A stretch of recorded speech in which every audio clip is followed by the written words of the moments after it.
Radhe Radhe friends, जय माता दी, ओम नमः शिवाय। आशा करती हूँ आप सभी अच्छे होंगे। तो आज की कथा है सबके दाता श्री राम। तो कौन कौन मानता है कि श्री राम ही सबके दाता है, तो कमेंट बॉक्स में श्री राम जरूर लिखे। स्टार्ट करते हैं कथा को। मल्लुक दास जी कर्मयोगी संत थे। स्वाध्याय, सत्संग व भ्रमण से उन्होंने जो व्यवहारिक ज्ञान प्राप्त किया उसका मुकाबला किताबी ज्ञान भी नहीं कर सकता। शुरू में संत मल्लुक दास जी नास्तिक थे। उनके गांव में एक साधु आए और आकर टिक गए, मीन्स वहीं रहने लगे थोड़े दिन के लिए। साधु जी लोगों को रामायण सुनाते थे। प्रतिदिन सुबह शाम गांव वाले उनका दर्शन करते और उनसे राम कथा का आनंद लेते। संयोग से एक दिन मल्लुक दास भी राम कथा में पहुंचे। उस समय साधु महाराज ग्रामीणों को श्री राम की महिमा बताते कह रहे थे, श्री राम संसार के सबसे बड़े दाता हैं। वह भूखों को अन्न, नंगों को वस्त्र और आश्रयहीनों को आश्रय देते हैं। मल्लुक दास ने भी साधु की ये बात सुनी, पर उनके पल्ले नहीं पड़ी।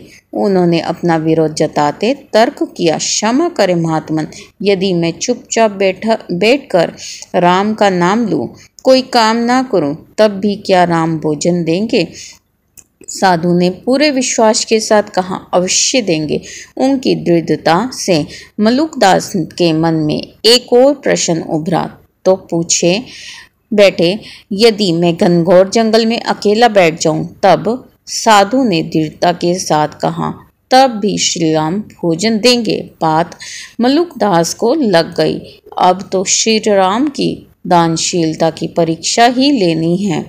मल्लुक दास जी पहुंच गए जंगल में और एक घने पेड़ के ऊपर चढ़कर बैठ गए। चारों तरफ ऊंचे ऊंचे पेड़ थे, कंटीली झाड़ियां थी, दूर दूर तक फैले जंगल में धीरे धीरे खिसकता हुआ सूर्य पश्चिम की पहाड़ियों के पीछे छुप गया। चारों तरफ अंधेरा फैल गया, मगर ना मल्लुक दास को भोजन मिला, ना वे पेड़ से ही उतरे। सारी रात बैठे रहे। अगले दिन दूसरे पहर घोर सन्नाटे में मल्लुक दास को घोड़ों की टापों की आवाज सुनाई पड़ी। वे सतर्क होकर बैठ गए। थोड़ी देर में कुछ राजकीय अधिकारी उधर आते हुए दिखे। वे सब उसी पेड़ के नीचे बैठे जहां पर मल्लुक दास चढ़कर बैठा हुआ था। उन्होंने भोजन का मन बनाया।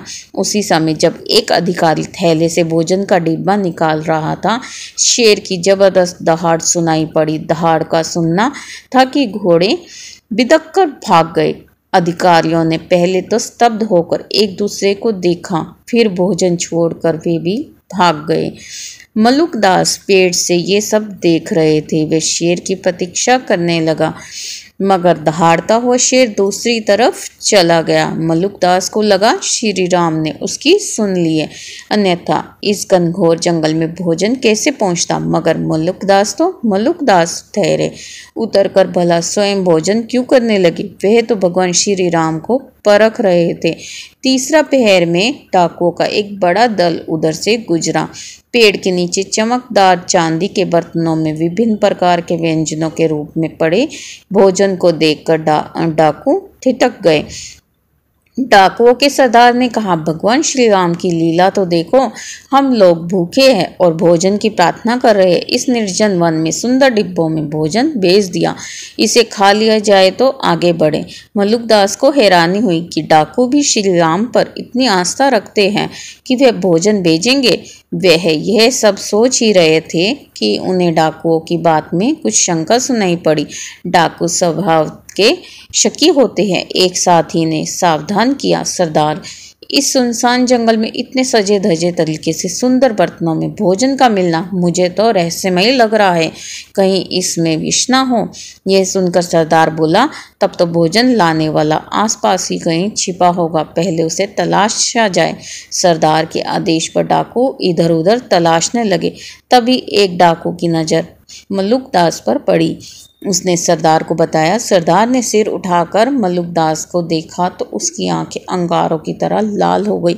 उसने घुड़क कर कहा, दुष्ट, भोजन में विष मिलाकर तू ऊपर बैठा है, चल उतर। सरदार की कड़कती आवाज सुनकर मल्लुक दास डर गए, मगर उतरे नहीं, वहीं से बोले, व्यर्थ दोष क्यों मरते हो, भोजन में विष नहीं है। सरदार ने आदेश दिया, पहले पेड़ पर चढ़कर इसे भोजन कराओ, झूठ सच का अभी पता चल जाएगा।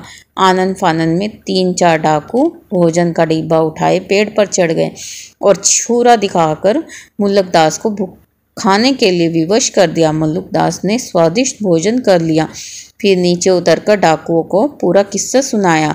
डाकुओं ने उन्हें छोड़ दिया, वह स्वयं भोजन से भाग रहे थे, लेकिन प्रभु की माया ऐसी रही कि उन्हें बलात् भोजन करा दिया। इस घटना के बाद मुल्लकदास ईश्वर पक्के भक्त हो गए और गांव लौटकर मुल्लकदास ने सर्वप्रथम एक दोहा लिखा, अजगर करे ना चाकरी, पंछी करे ना काम, दास मलुक कहे गए सबके दाता श्री राम।